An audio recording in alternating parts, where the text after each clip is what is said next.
have the blank zone over here. Oh, what the heck? That's not creative. What the heck? That's the problem when you're trying to write a book all of a sudden and you No, it's not. You're making freaking excuses. Well, exactly. I'm dealing with all the freaking excuses right now. This weekend is it, man. No, nobody told you to do it. I know. I know. So you can't make excuses based on something that you signed up for. Listen, I'm not making excuses. I'm just saying that that's what you get when you open your mouth and you say you're going to do something and you got to do it. That's an excuse. Look at that. Hi. Hey, Scott. Nice being here. No, I'm trying to get over my excuses right now because, you know. Well, so you just admitted that you have excuses. So there we go. But wait a second. I'm talking about wait, let's back this up. I didn't say an excuse of me not publishing my book. I still have a deadline and I plan to meet it. So no, but why, how come you made an excuse about not putting words on your No, not excuse. I'm saying that's where I'm at right now. As in I've got blank. I've got a deadline. I know I got a deadline, but I'm just saying where I'm at right now. I'm at a blank. So the cool thing is though, I talked to a friend who is a film director and she's already like, Lynn, I want to read that, and she's gonna do a review on it. And she's like, I already want to make a movie out of it. I'm like, oh shit, okay. So that's pretty cool. So hey, Jules is in the house too. What's up, Sissy? Jules? So anyhow, thanks again. Yesterday I was not feeling good. Thanks for everybody that messaged me to see how I was doing, and thanks for covering me there yesterday, Brian. So. But that's what I get for trying to eat before the show. That's why I do improv. Yeah, so how's the improv going? Or you didn't start yet? No, it starts there's Monday and Wednesday, so 5 days and 7 days to go. Oh, I'm super excited because I think Brian's going to be more of more illuminated than you normally are. You're going to be more animated, I should say. Animated. There we go. And there's Scott Ricard. We got two Scotts in the house. We got both Scotts in the house. Yeah, it's the first time when I went back to for another partial degree in the performing arts, improv was something that I did comedy sports and whatever, and I went away from it for a while, but then getting back into it over the past couple of years, and then the health crisis hit. That it's an entirely different mindset, but it is something that does not matter what you do. If you're in a lab, working with specimen cups or wearing a lab coat, all the way up to whatever, doesn't make any difference. It can help you, period. Yeah. It can help you. And it blows my doors off that no matter if it's Second City all the way down to the local theater school or the local theater that does improv, how they make any money doing this is beyond me. Beyond. Two Scots, no waiting. Yeah. Oh yeah. So no, you remind me that I should probably get into improv too, and I'm gonna have to do something to keep up with you. That's for damn sure. Yeah, that ain't gonna happen. Ain't gonna happen. That's not gonna happen because it's like it's a lifelong journey if you're gonna do it. Oh, absolutely. Absolutely. But that's just it. Life is an improv. Mm-hmm. Yeah, I mean, in every moment of life, and here's the biggest distinction between the previous years that I've done improv and where it is now is that we're always improving. Oh, always. Absolutely. Like as a base root of what improv is, I know the yes and philosophy, but I think a lot of people stop there, right? Or they see some pictures of people doing weird things with their faces and, and all of that, which there's games in a part of it, but the methodology, you're improvising. I don't know what's going to come out of your mouth. You don't know what's going to come out of my mouth, but you make it work. Right. And you build up your partner. You don't bring it down by, like, but, the reason why yes and works is because it removes like putting a dead end road to a statement or a movement or what you're doing in a scene. Absolutely. And so this is not about improv today, but it's a discipline that is lifelong, because how fast can you be with somebody moment to moment that you may not know that you may know, And how can you make it seem cohesive? And it's like, well, those people have been playing for a while. Oh no, they just met. Yeah. And that's what we've been doing. Yep. And so that's why it works, and that's why it's great. But writing my life story there kind of thing is, it has been an improv. It's like, where I feel it's a dead end. I moved and did this, for every reaction, there's an action that you take with every reaction, kind of thing. And improving with people, and always that yes and keeps things just flowing. And I have it. But I think too is that when somebody like, oh, improv, it's yes and, but then you ask them another question, it's like, have you ever been in an improv class? They're like, no, and I'm like, okay, it's surface level, right? Well, to know the origin of yes and when it's happening in the moment, absolutely. That's when you understand what it is. Yeah, it leaves everything open. You're not ending the scene. You're not ending the possibilities of running it to where it can possibly be. And that's Correct. where other people, I've done improv where, the whole chair thing and stuff. And when you don't have somebody at that surface level where you give that person, say, look, whatever they tell you, you're like, don't give them the chair. And all they're like, okay, I don't give a shit what they're saying. They're not role playing back with you. They're not being in the scene to see why they should give you the chair. They're not doing their part. They're just being an asshole and saying, I don't care. I'm closing up and I'm doing stuff. And that's where the yes, but really screws up the scene, when you don't have that person, or when somebody is trying to, you could see their brain working, and everybody goes through this, is when you can see their brain trying to figure out the perfect thing to say. Right.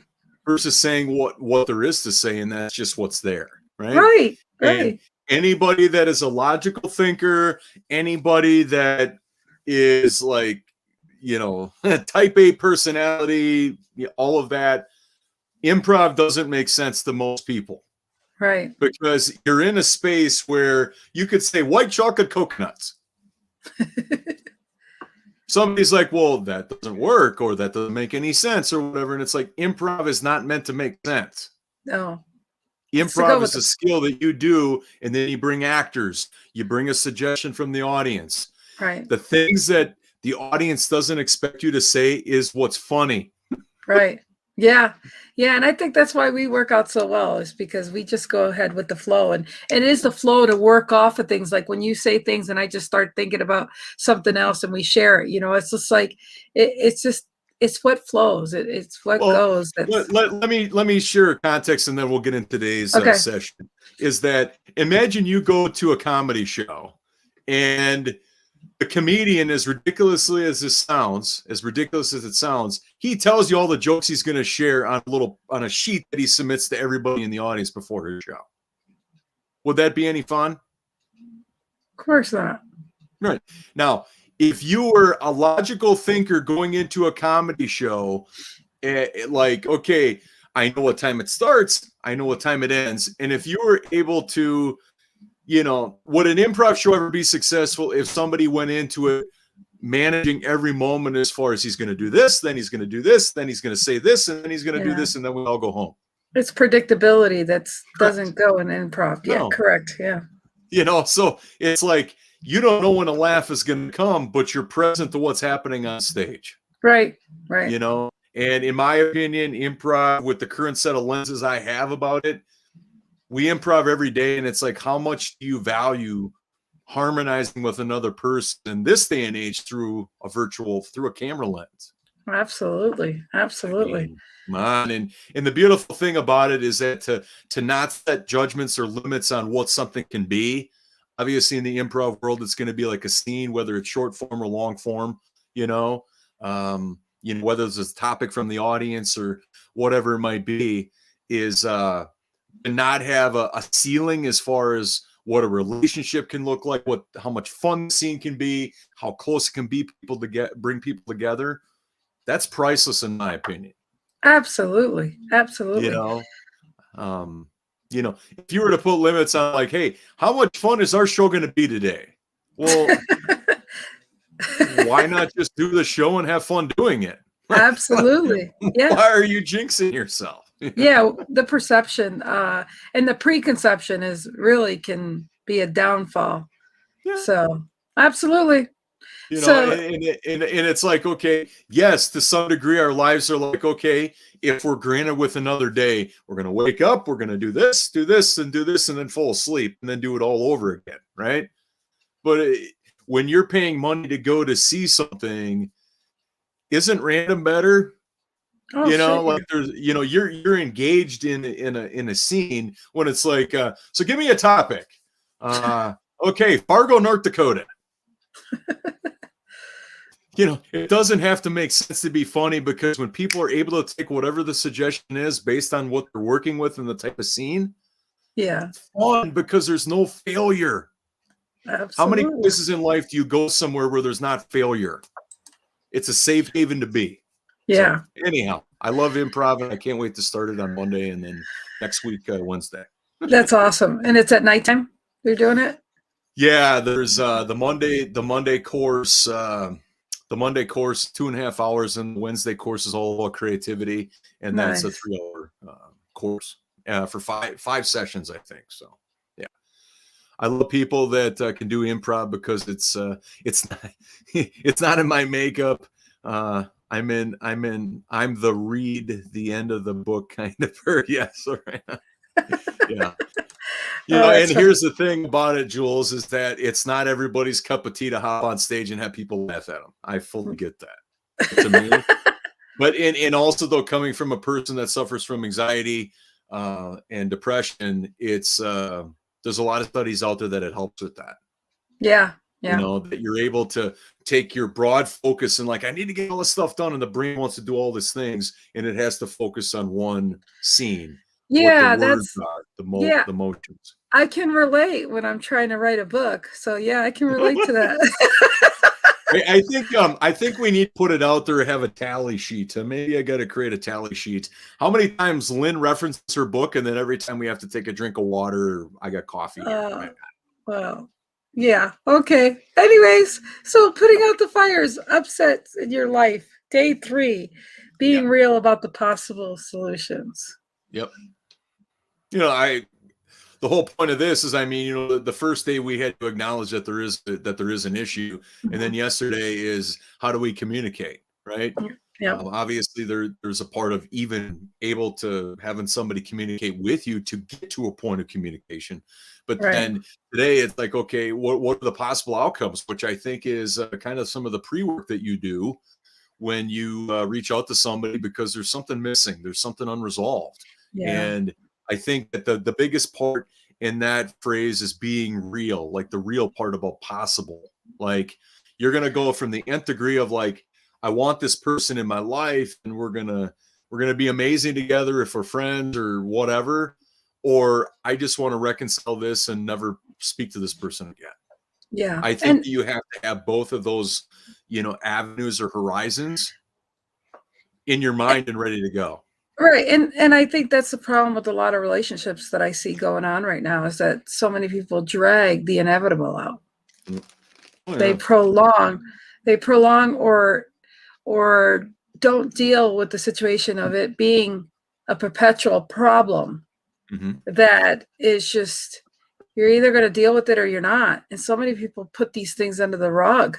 It Yep. just it continues to be a problem in a lot of relationships I see. And so um knowing that, like ripping the band-aid, like Tracy said yesterday, Yep. That was sometimes you good. just need to rip the band-aid because you just know that that's going to be a problem. I got my cord here and it's just like whatever. And so yeah, it's one of those things where it's not, oh, look who's here. Hi, Christopher, huh? Christopher. A So kick-ass dynamic duo. Wow, thank yeah. you, bud. Good to have you So here, man. yeah, we love you. We love you so much. Yeah. But oh, here we go. Mr. Jerry himself. I don't put out fires. I prefer to light a fire in others, never under them, but in them. Wonderful, Jerry. That's Yes, great. absolutely. We look forward to seeing Jerry on Friday. And we You guys definitely rock. thank you, Thank Christopher. you, Chris. But Christopher.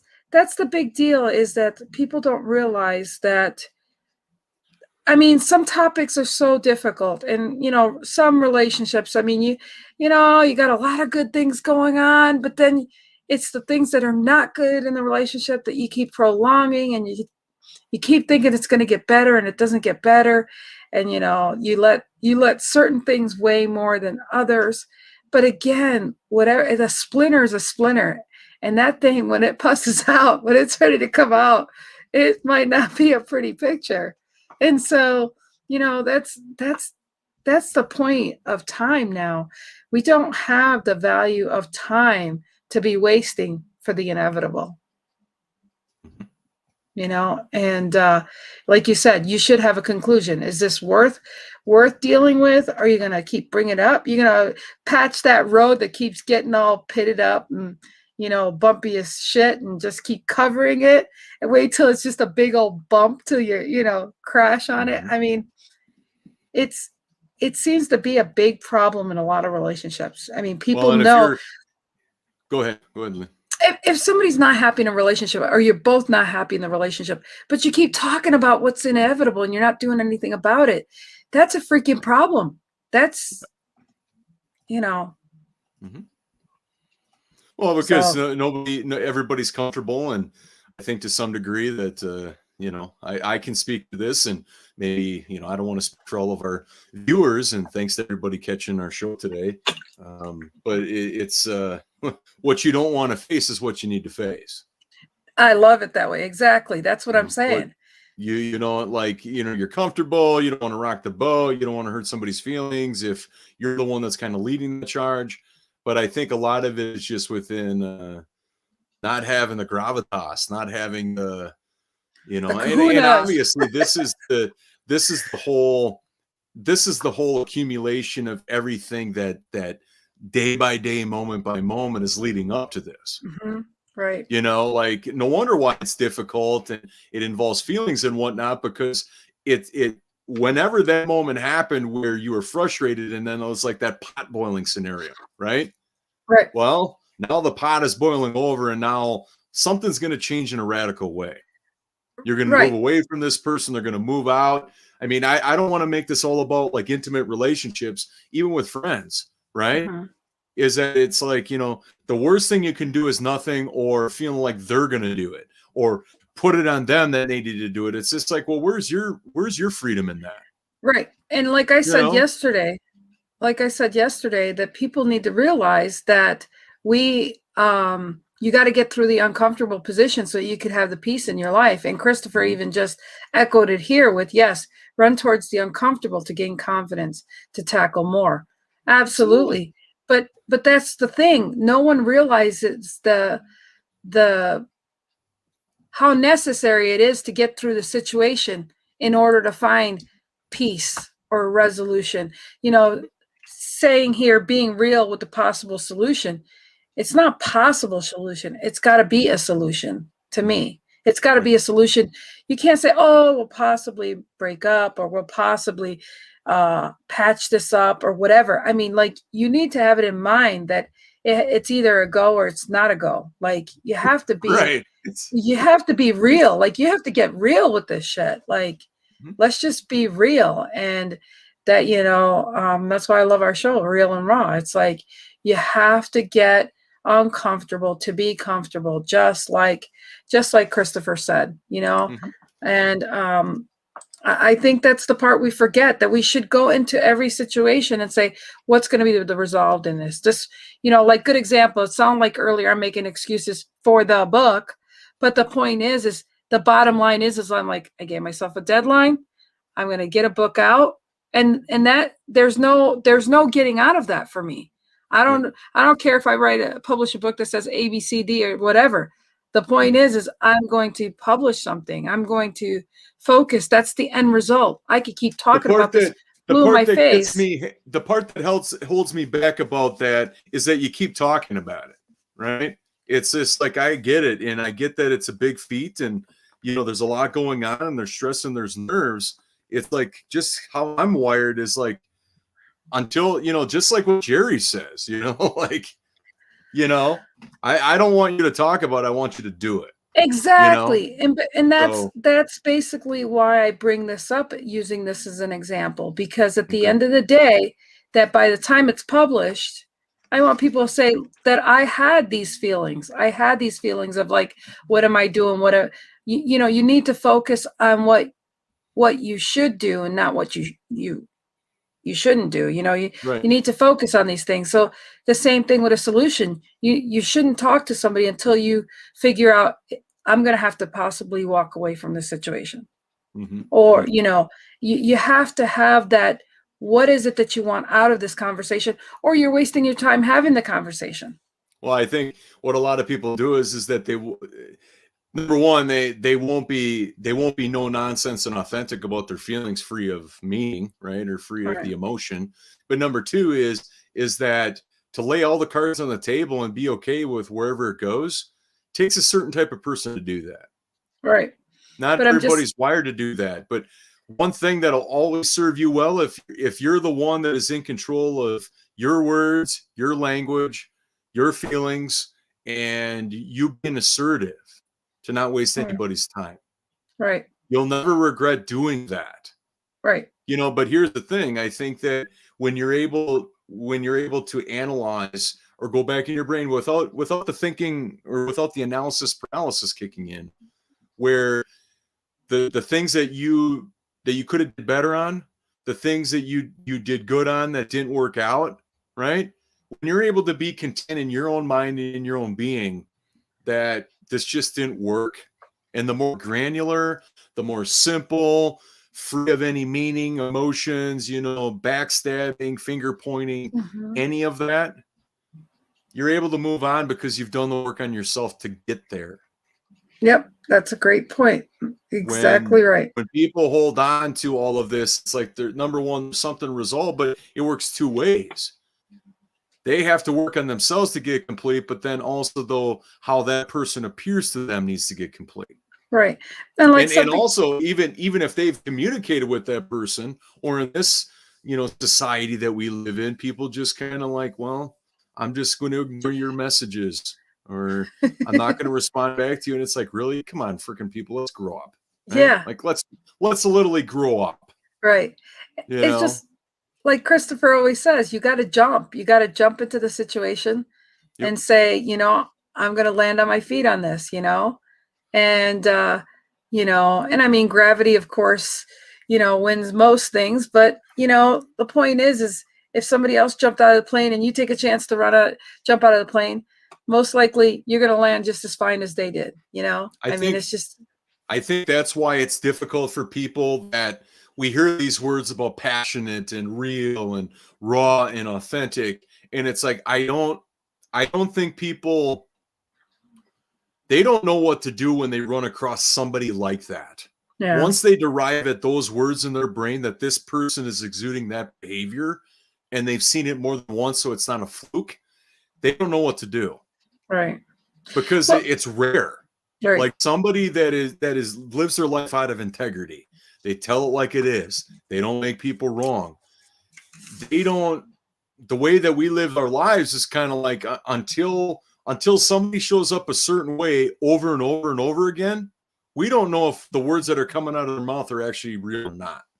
Exactly. And I love just using an analogy now. It's like, I know people have said, "Hey, I've written a book in 2 hours." So I'm like, "Hey, it can be done." I know that the 4-minute mile can be done, less than 4 minutes. I mean, there's facts. There's facts to hold these Yep. things, and break down the belief system. So I love that I'm using all those tools of the reasons why I shouldn't or can't are not, they're just excuses. So I love hearing me with the excuses and being able to tear those down now Right. before I sit down to write. And, and like I said, it just, I love it because I'm going to hear people say, "Oh, but Lynn, you had this or you had this or that." And it's like, no, I mean, I possibly have an editor if she can make it, if she says she has time to make it. If not, I won't have an editor. That's not going to give me an excuse of not to publish it. I'll just publish it out if it's first grade handwriting. The point is it can be done in the time I said, and it's just following through and laughing the way through the process, but getting it done, because other people have gotten it done. Other people have gotten it done with less education or knowledge. I mean, like, you have to just look at the things for what they are, but it's what outcome do you want out of this? You know, and the outcome is I want to have some kind of book with me, and I want it published before I'm gone. So in a relationship, it's the same thing. What's your solutions? What are you willing to live with, and going from there forward, no matter how that chip falls? And it's just really important for people to realize that and acknowledge that in moving forward in their life. And even if you don't have the guts to be gusto like that, realize that eventually you'll be doing the slow tear of that Band-Aid, but eventually that Band-Aid's going to come off anyways. So it's your matter of your time span. Do you want that to be 6 months, 6 years of your life? Or do you want better results by taking those actions? Well, and do you want to be known as that person? You know, like we've talked about it in several shows, when it's like, okay, women that are looking for a man don't want to be, you know, games played upon them, and, you know, enormous amounts of time wasted. And it's like, well, I would never do that to somebody, but it's like, okay, so I take what women don't want and I apply that what I don't want. Right. That's not rocket science. No, right. Yeah. Observing what others are doing. Right. Exactly. I mean, and I can only, you know, to waste somebody's time. I mean, man, you don't get any of that back. Yeah, you don't. And that's what I'm saying. Is like, I know that I wasted a lot of freaking time. I mean, I was one that didn't want to confront shit. I mean, I was like, I'll just put up with that. I was that person. I'll put up with it. I'll put up with it until I've come out fighting because I've had enough of it. And I'm not saying this assuming anybody else. I can call that shit out on my own self. And there's Michelle. Hi, Michelle. Oh, so, there she is. But I can call that on my own self, that I spent a lot of my time in my life not speaking up for what I want. And you know, I do not as an excuse, but I say as being somebody that survived sexual abuse and things like that, you only take so much in silence. And I think that had something to do with me not having my voice before. And so with that said, it's you know, I realized that being quiet is not something I can afford anymore, not at my age and not what I'm going to put up with. But had I to do it over again, I wish I would have used my voice and realized I could have stopped it a lot sooner, so to speak. Well, anybody that is going through things or waited a little too long to complete something, or the time has come for you to move on with somebody, you're equally guilty. Absolutely. That's exactly, because you didn't find your voice. Well, you chose to let this go on and on and on. Exactly. Now that right there, a lot of people get defensive onto the nth degree. Well, you don't understand. I don't have to understand your situation, but I know that you're putting fuel on that fire. Exactly. It's not rocket science. You're either coming to a completion of something and moving it forward, or you're just propagating the inevitable. That's it. You know, and that's why I call my shit out all the time. I call my shit out all the time because I'm like, I know that that's a procrastinating situation, procrastinating tool of using excuses than to do what you need to do. And that's why I love that I'm challenging myself with this whole book thing, because I can easily make excuses justifiable, but that's bullshit, which I know second or third of my book, and probably before I finish my sequel of my first book, I'll probably write a book about all the bullshit of why I shouldn't have published the book that I just did. I mean, that's what I'm trying to say. It's like, it's just all bullshit. And when you realize it's all bullshit, it gets to be fun to say, okay, got to call myself out on that. Got to call myself out. Anytime the noise of other people that say whatever they say, once their thoughts replace your own thoughts, you're doomed. Right. You're doomed. Well, and that's just living their reality. You're not living your own reality. Right. And that's why I just loved throwing out that I was going to, by June 1st, have my book out, because to me, it was like, I'm tired of hearing my own excuses for it. Just do it. Just write half, whatever the hell, but just do it. Shut up and do it already. And that is why I called my own self out for it. And I'm going to have a story to tell about the story. And I love that too, because so many people can resonate with the fact that we all have stories we continue to tell ourselves, which are bullshit. It's the belief system that we've built into that we have given ourselves the excuse of getting out of doing what we know we should have did all along, especially in a relationship, especially talking about the situations that need to take place. Nothing gets resolved until you talk about it.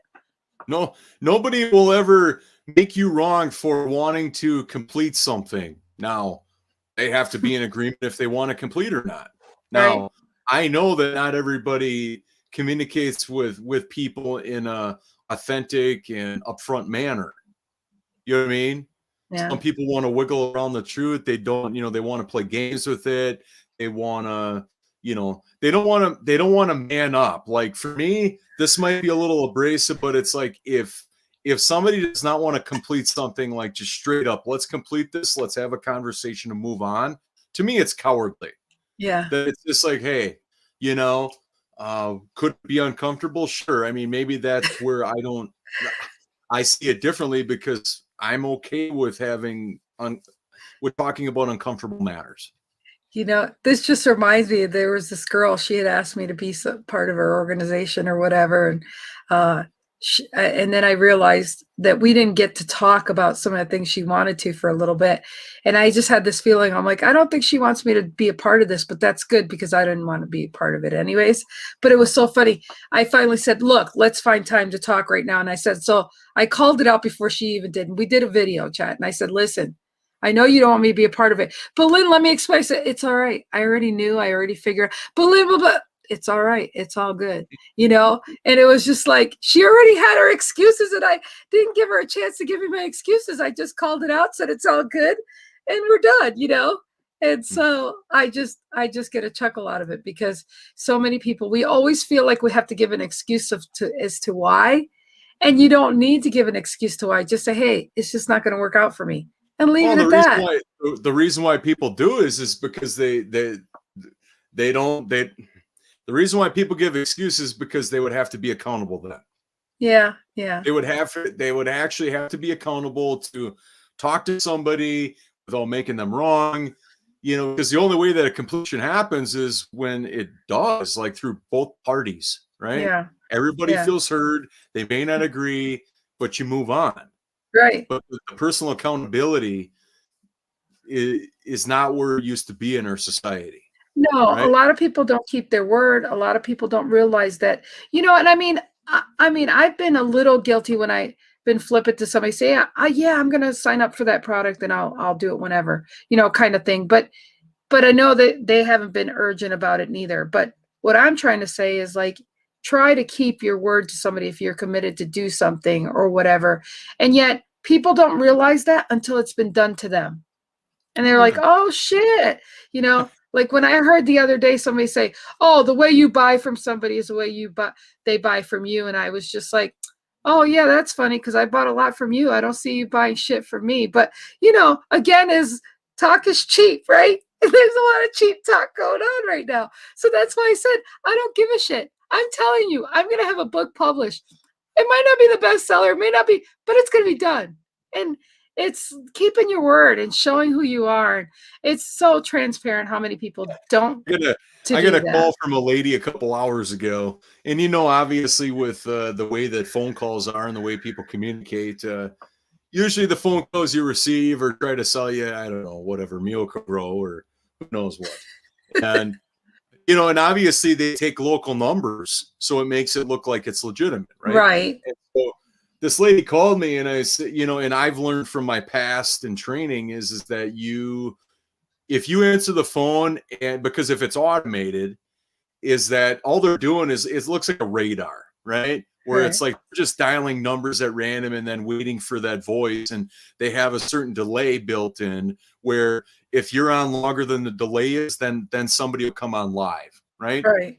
Or a recording or what have you. Right. And so I said it very fast. I said, hello.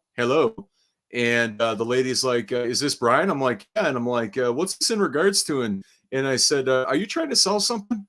And she goes, no, I'm not trying to sell anything. And then all of a sudden, so she's like, so, what's your unemployment insurance look like? And I'm like, so you're not trying to sell me something, but what is this call in regards to? Because I know that my insurance company doesn't do that. And I know their phone number. And all of a sudden she hung up the phone on me and I'm like, okay, all right, this is, yeah. Like just like I'm going to snuff out BS a mile away. Right. Yeah. Come on. Yeah. And what a horrible way to make a living. Like, Hi, anyhow, Sandy. Yeah, I don't know that parallels in here, but it's just like, okay, is this a sales call? No. Well, then, okay, number one, you lied. Number one, number two, you start talking. So now my attention is even more heightened. Right. Yeah. So basically you're talking about how you were trying to cut the bullshit and cut to the chase and answer my question. And it really is bad when you're talking to somebody on the phone and you're like, I'm trying to get to the point here, answer my question. When people are not answering your question, they're on a script, and I'm talking about even a relationship, not forget about the telemarketer. We're talking about the fact that when your time is short and you have something going on with somebody and they're like, no, but look, let's save each other's time. Let's just cut to the chase. Hey, you can't talk right now, Brian. Good, but can we talk later? Because there's something we need to talk about. But then I think it's funny when you say that. It's like, oh, yeah, let's talk right now. It's like, you see, you're already bullshit. You said you didn't have the time, and all of a sudden you got the time now. All righty then. I mean, I like to have fun with these, like whatever mental capacity I'm in or whatever mood. I like to have it be like a delicate volley, right? Yeah. I already know it's not going to end well for them because I know it's garbage. Like there's no legitimacy here, right? Yeah. You don't care about me. You don't care about my business. Yeah. No. And that's what I'm saying. Life is too short that if they don't care about you, then why have a candor conversation? You're just wasting my minutes. You're just wasting my time. But if that's a lost thing in our society too. It is, and because it's always about what's in it for me. Those people have it though. What's in it for me? And you gotta love the people that are always trying to, well, I don't know, that person doesn't have any value to me, or they gave me what they could give me as far as money, and I don't give a shit about the rest. Well, I mean, like, let's look at it this way. Like, okay, somebody wants to, like, it's a relationship, right? An intimate relationship. And it's like, okay, one person wants it completed and say what there is to say and just end civilly, right? Mm-hmm. And the other person is a little lackadaisical. They don't really wanna, they kind of pitter patter around, and so when it comes to that, it's like, okay, at the very most, you may only be able to say what you feel, right? Right. But it's a heck of a lot better than not having the opportunity, Oh. But then also, though, if it takes that much to do that, that person has to live with that. God bless them. If they want to keep creating that in their life where they can't be authentic with anybody else because they're not even authentic with themselves. Yeah, that's a very I don't know what that existence looks like, but it doesn't sound very pleasant. Well, it's a matter of removing yourself from chaos and removing yourself from superficial people that truly, I think it's just funny because at the end of the day, I just want love and peace, and I just want to bring that energy to people.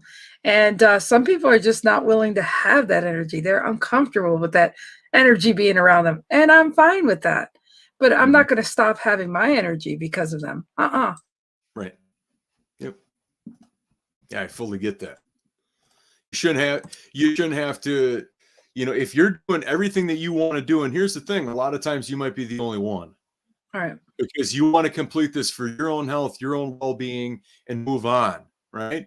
But then also, though, show yourself that you can hang in there, that you can deal with conversations, and you're not, and obviously whatever that resolution is or the solution is, whatever that looks like based on the dynamic in the relationship or the friendship, whatever that is, the most authentic and real, the better. Yeah, for sure. It may not be like, okay, we're going to have this 5-step process. No, No, I think it's got to be on a case-by-case basis, but use your feelings as your guide. In this particular moment, what would be the best case scenario? Okay, we sit down, we have a cup of coffee, we're able to see each other, our emotions, we're able to share, we might hug, and then we part ways, right? Right. That's it. That might be the best case scenario. Absolutely. What well then, okay, if that's best case scenario, well then what would be suitable for less than that? And this is worth saying again, one thing you should do when you're trying to resolve anything is truly make sure that you get their point of view. You understand what they're trying to say. You understand the situation, because really some situations and conversations and things in a relationship are something as simple as just misunderstanding something. Absolutely. So having closure, saying, well, Brian, if I get this, that you're always going to be an asshole when I say the word goofy, and I understand that word goofy really, really bothers you, and you're going to be an ass to me when I say the word goofy. Well, if it hurts your feelings, because you were called goofy, or maybe that hurts, then I understand. I didn't understand that hurt you emotionally. Like trying to say, oh, wow, I didn't understand the feeling of that. For the longest time, like I'll give a good example. With my one sister, when she wanted to piss me off or get me upset, she'd go, okay, Eileen. And that would trigger me back to everything, including how I had to treat her back then. Okay. And it was like, it would be a reminder how awful I had to be at my sister. And for her to do that was like a disrespect, because she would have to answer me, yes, Eileen, kind of thing. And I just couldn't handle it. So when she would do that, it would be a trigger to me. And so when I had other people say Eileen, they didn't realize that I really didn't, that had too much emotion for me back then. So again, if I don't explain that to somebody and they're doing something, not having that understanding as a resolve. If I just said, no, you're just an asshole and don't call me goofy or this and that, if we don't understand the point, the root of the problem, to totally understand, wow, that had such an impact on you, Brian, I did not know, then there's that true respect to say, it's me bad because I did not know that was bad for you. And not to explain, but I'm just using that as an example to say that truly, if you realize that it needs to be a resolve because you realize it goes deeper than what you expect, things can be so cleared up in this world. And that's the problem. People don't want to talk about those things. And I think that is why it's good for people to be more transparent now, because when you give people an understanding of why or how you were wired and how you're trying to rewire, it can truly make a big difference in how you reconnect or connect to a person. Instead of hearing it at their obituaries about something, you're like, or you're at their funeral and like, wow, I had no idea. Like you didn't get to know that person or get to know what they got bullied or chastised for, what an impact you could have made in that person's life, to understand them, to take and break the rhythm of being an asshole to somebody that only has assholes in their life, Right. So be the better person to try to say, let me understand it from your perspective before you go forward, because it takes only that to make a big difference in relating to someone. One of the ways I love to do this is help me understand that. Yeah. Because that allows you to be on the listening end, because clearly there's a disconnect. Right. Now, and what is that disconnect? Right. And when you show somebody you care by trying to hear it that way, they open up to you to say, oh, wait, you mean, Lynn, you didn't know that, you weren't there to hear everybody bully me. And I told them to bully. Wait, you weren't there of why I was sensitive to that. And now you care to know. Let me tell you, it can really change the whole perspective of the dynamics between you two by really, really saying, I didn't know that. And then, of course, your solution of, well, shit, I wasn't ever going to talk to Brian again because he was being an asshole, would be to, oh, my gosh, I love him. And I didn't understand that he feels the same way I do about, we can relate on that sensitivity. It really is sometimes that's why you should never make assumptions, and you should never go with the resolve of a solution without realizing that your solution may not be what's the end result. You should always go in there with that open mind.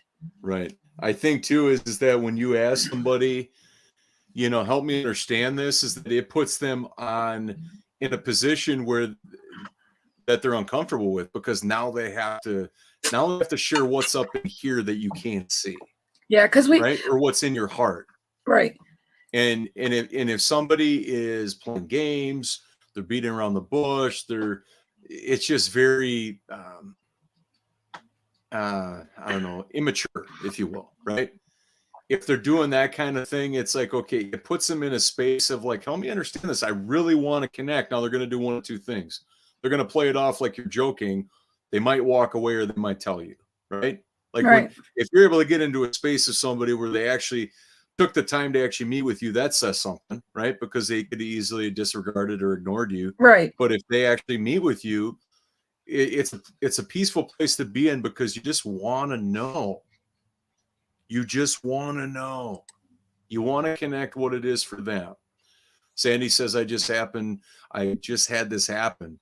They did not understand my perspective because of my past. I mean, it's like when you can slow down time, and when somebody's, and here's the thing is like hey, Dennis, no, it's no time to be late. We got the replay and all that. So you're good. Well, thanks here for being here with us. Is that when you are, what happens a lot of time is that it's like you take this big thing known as a relationship, and the only thing that's usually focused on like the magnifying glass is how it's coming to an end, or whatever top of mind feelings are there, right? And those are vicious cycle types of feelings, right? They just keep reveling and they suck every ounce of energy you have out of you, versus like, okay, help me understand where this originated from, or where this started, and you know what I mean? Like, where did I let you down, right? Yeah. I mean, you go down a rabbit hole real quick, but in order to fully understand it, in order to connect to their feelings, it's impossible to do without them sharing with you. Impossible. Right. What did Sandy say? I didn't catch it. It says we don't know what we don't know. And 100%. That's absolutely. And and even it doesn't matter how well you know somebody, you're not in their head. Right. And you're not a mind reader. You're not a mind reader, but you can definitely see the energy of the sadness. Like, Brian, this is really hurting you. And I see that you're down right now. It's like, help me, like you said, help me understand. Or if I see you're happy, then I know that's, happy. I mean, it really is reading body language, the verbiage and let's face it. I'm guilty of this. I mean, I like to keep peace. I don't like to hurt anybody's feelings. I really don't. But then I realize, you know what? I've taken enough shit of yours, and I'm not going to take it no more. And you didn't give me that respect. I'm going to show you the respect you give me all the time, but I'm going to give you more because obviously you don't have it at the moment. But again, it's sad when you're improving and you don't have somebody on the same level of how can we work this? How can we volley? How can we flow with the energy? Instead, you have somebody that's stagnant, a wall, that's like, oh no, I don't give a shit. It's just crashing in the wall is not a good thing. The more that I study narrative, the more I study storytelling, the more, just more that life goes on for me. There is no quick fix to any life situation. Right. No. And what I mean by that is that don't give me a screenshot because I'm going to ask you more questions. Seriously, because if you want an answer, I'm not going to give you an answer without knowing the full deal. Right. And obviously, if I'm going to give you an answer, it's going to be an answer that you might not like to hear, but it's going to be an answer. Right. That's why a lot of people that I have in my life, they only reach out to me for certain things because they can't handle what I might share with them. That's okay. Yeah. But don't come to me for me to just, pat you on the butt and say, hey, great job, keep going. Because what does that do for you? No, not a thing. In the long term. No. And so it's like, let's get to the root of that. But here's the thing is that I may or may not partner with your view. Yeah. I may look in the middle to be like, okay, here's what's going on here, and I appreciate you asking me, but I'm able to see the blind spot without emotion that you can't see. Exactly. I mean, I've been through 3 divorces. Trust me. Yep. I know that facts are facts. They don't give a shit about emotions. Who's Right. got the document? Who can document this? Who can document that? It's just about the facts, And I mean, I've learned that in child support cases, the whole 9 yards. And people are like, "Oh no, but you don't understand this." I'm like, they can tell the difference. Don't you worry. Just stay with the facts. Just the facts. Right. That's Just the that's fact, all they, ma'am. that's Facts. all it is. So bring it home, bro. Brian. That's right. Yeah. So, but I'm glad you're here, Sandy. I hope you got something out of that as well. It really, truly does come down to, I think Brian and I can agree that, do your little checks and balances at the end of a possible solution to a relationship going good or bad. And that's making sure that you truly understand from their perspective and that they also understand your perspective.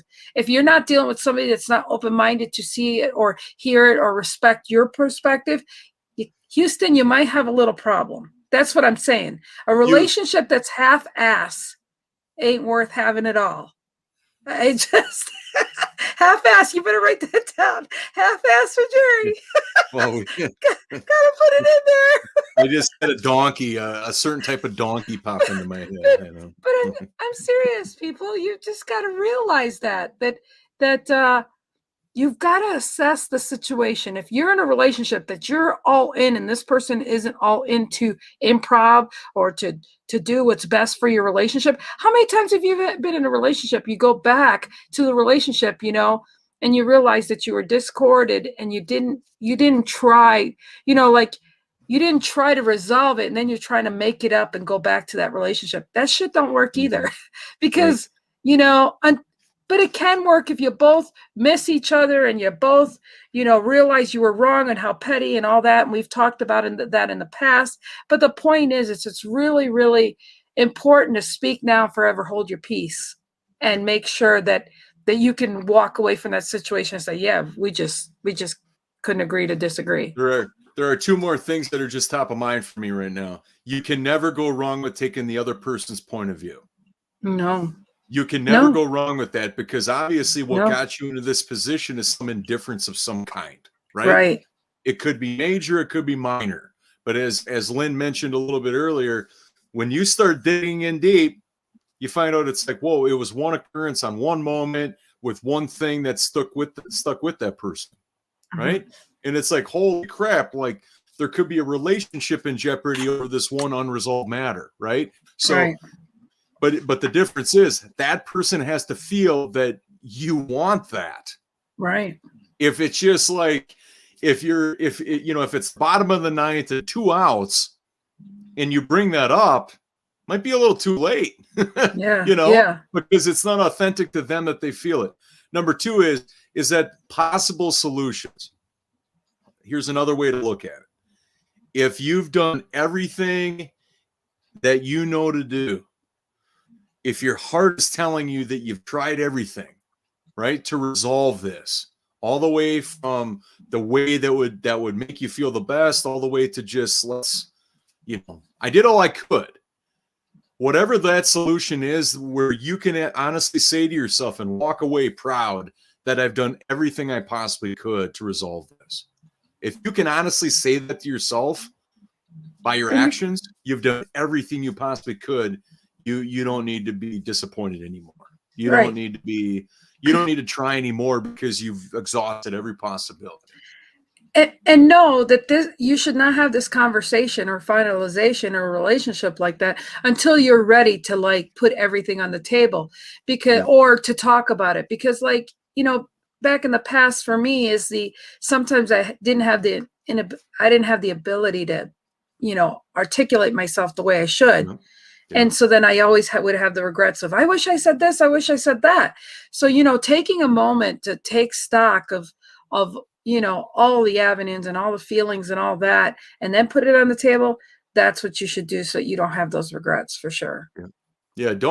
When you go into anything like this, I hopefully it's appearing after the 2 days leading into today, is that the more the more thoughts and the more you get in touch, like the work you do just within yourself in getting ready for these perhaps difficult, feelings or not knowing how that person's going to react to you or respond, the more you are prepared for everything, the better.